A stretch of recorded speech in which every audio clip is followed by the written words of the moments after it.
अहिले हामीले नेपालमा के सुन्छौँ भने संविधान संशोधन गर्ने कुरा चलिरहेको छ। तर धेरै मानिसको मनमा एउटा प्रश्न हुन्छ, संविधान त देशको सबैभन्दा ठुलो कानुन हो, त्यसलाई कसरी परिवर्तन गर्न मिल्छ? के सरकारले चाहेपछि सजिलै संशोधन गर्न सक्छ?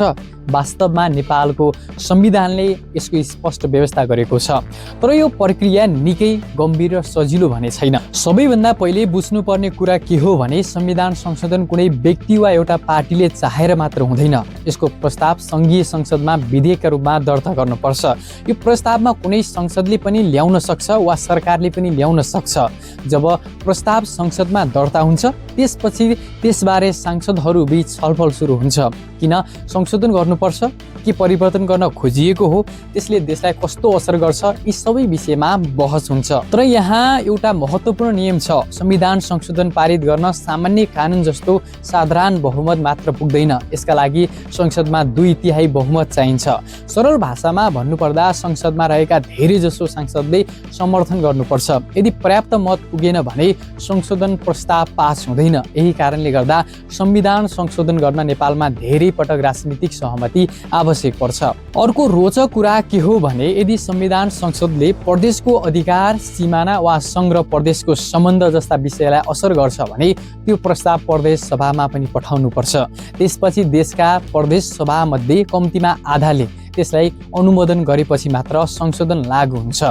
यसले के देखाउँछ भने संविधान परिवर्तन गर्ने निर्णय केवल केन्द्रले मात्र होइन, प्रदेशहरूले पनि मिलेर गर्नुपर्छ। तर संविधानले एउटा सीमा पनि राखेको छ।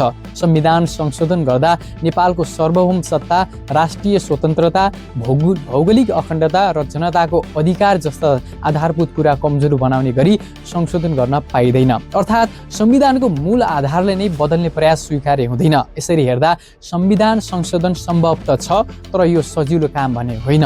यसका लागि संसदमा ठुलो समर्थन, राजनीतिक सहमति र कहिलेकाहीँ चाहिँ प्रदेशहरूको पनि अनुमोदन आवश्यक हुन्छ। यही कारणले गर्दा नेपालमा संविधान संशोधनको कुरा उठ्दा लामो राजनीतिक बहस हुने गर्छ।